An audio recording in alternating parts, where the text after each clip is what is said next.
मध्य हिमालय के कासाण पर्वत की पीठ पर बसा है प्राचीन व सांस्कृतिक शहर अल्मोड़ा। अतीत की विरासत अल्मोड़ा की गोद में बैठी है। चंद और कत्यूर राजाओं का शासन इस शहर ने देखा है, तो बदलते समय के साथ कई तौर चढ़ाव हुई। आज बात करते हैं पटाल संस्कृति। पटाल का अर्थ ऐसे पत्थर से है जिसे घर बनाते समय छत के लिए प्रयोग किया जाता है। इस खास तरह के पत्थर की खानें अब भी मौजूद हैं। यह बात अलग है कि अब इनकी निकासी पर प्रतिबंध लग चुका है। पटाल संस्कृति इसलिए क्योंकि अल्मोड़ा में अपनी खूबसूरती दिखाने के बाद इस पाषाण ने कुमाऊं भर में जगह बनाई। तब आज की तरह सीमेंट की छत नहीं होती थी और पटाल छत पर राज करते थे। माना तो यह हो जाता है कि कुमाऊं अंचल में इस कला का आगाम कत्यूर घाटी से हुआ था, लेकिन अल्मोड़ा शहर ने इस कला को इस तरह स्वीकार किया कि यह शहर पटालों के नाम से मशहूर हो गया। अल्मोड़ा की बाल मिठाई के साथ ही यहाँ की माल रोड और पटाल इस शहर की खास पहचान है।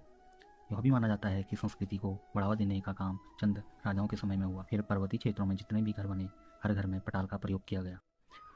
आइए जानते हैं इसके अतीत के बारे में। कुमाऊं का पर्वतीय क्षेत्र शिल्पकला के लिए प्रसिद्ध रहा है। सैकड़ों साल पहले कुमाऊं के सांस्कृतिक शहर अल्मोड़ा में एक ऐसे शिल्प ने जन्म लिया जिसे हम आज पटाल संस्कृति के नाम से जानते हैं।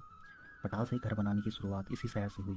हालांकि प्रत्यक्ष प्रमाण नहीं होने के कारण इस संस्कृति की शुरुआत को लेकर एक राय नहीं रही, मगर माना जाता है कि 1560 में चंद राजा कल्याण चंद ने इसे बढ़ावा दिया और उसके बाद पटाल ने पूरे कुमाऊं में पहचान बनाई।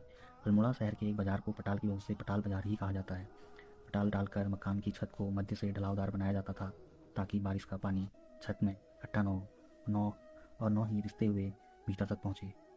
आंगन, मार्ग, मकान की खिड़कियों और दरवाजों के ऊपर भी पटाल का प्रयोग किया जाता था। यह एक तरह का पत्थर है जिसे तराश कर स्लेट की तरह चौड़ा किया जाता है। अल्मोड़ा में तो मकान और पैदल मार्गों के साथ ही प्राचीन मंदिर भी पटालों से बनाए गए। 1.5 किलोमीटर लंबे पटाल बाजार के ब्रिटिशर्स भी गंवारे। वहीं से कुमाऊं भर में पटाल का चलन बढ़ा। पहले जितने भी मकान बनाए जाते थे उनकी छत की शोभा पटाल बढ़ाते थे। प्राकृतिक जल स्रोतों और नौलों के निर्माण में इनका प्रयोग किया गया क्योंकि ज़मीन में पानी के रिचार्ज के लिए इनकी भूमिका काफ़ी महत्वपूर्ण होती थी। अल्मोड़ा में पटाल संस्कृति का आज भी दीदार किया जा सकता है। हालांकि अब उतने ज़्यादा मकान नहीं हैं जितने पहले हुआ करते थे, पर फिर भी कई जगह पटाल देखे जा सकते हैं। अल्मोड़ा ज़िले में पटाल का अकूत भंडार हुआ करता था।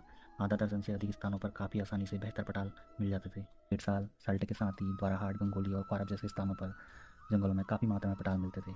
यहाँ इन्हें खास तकनीक के माध्यम से लंबी और चौड़ी स्लेटों के रूप में निकाला जाता था, जिनकी लंबाई और चौड़ाई काफ़ी हुआ करती थी। मोटाई में करीब 1 से 3 इंच हुआ करते थे। इन क्षेत्रों में लोग आसानी से पटाल प्राप्त करते थे और फिर इन्हीं से हर प्रकार का निर्माण का कार्य करते थे। पहाड़ की अनोखी पटाल संस्कृति इतनी बेजोड़ है कि आज भी अल्मोड़ा शहर के कई मोहल्लों में पटाल से बने 250 साल पुराने भवन कई संयुक्त परिवारों का आशियाना बने हुए हैं। आज भले ही नगर का अधिकांश इलाका कंक्रीट के जंगल में तब्दील होता जा रहा हो, लेकिन पटाल से बने भवनों का दबदबा अभी भी कायम है। चीना खान, मल्ला जोशी खोला, तल्ला जोशी खोला, पांडे खोला, दुगाल खोला, तल्ला और मल्ला दनिया, डुकिया, चौसार, कर्नाटक खोला के साथ ही गुरु रानी खोला, बक्सी खोला आदि मोहल्लों में पुरानी शैली के पटाल